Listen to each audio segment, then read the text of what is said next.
Estás entrando en el país de las maravillas, un lugar donde todo es posible. Aquí cada rincón está lleno de magia que te invita a soñar. Los conejos apagan las luces del bosque para recordar a todos los animales que ha llegado la hora de ir a dormir.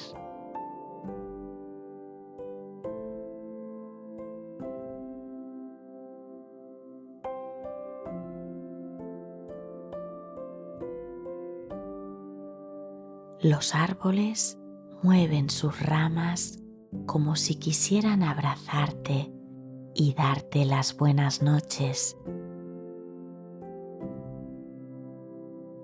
Mira, allí a lo lejos asoma una familia de búhos.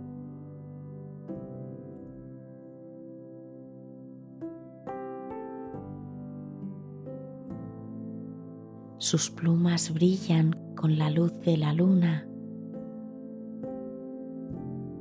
Parece que están contando estrellas en el cielo.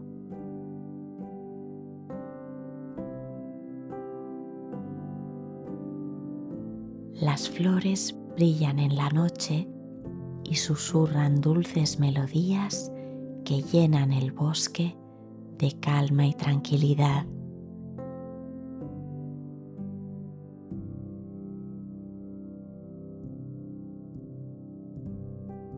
Caminas por un sendero cubierto de pétalos de rosa y de pronto descubres una cascada preciosa iluminada por las hadas del bosque.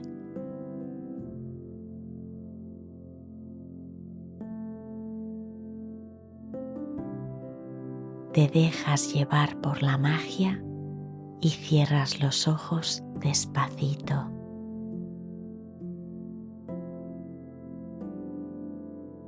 Dulces sueños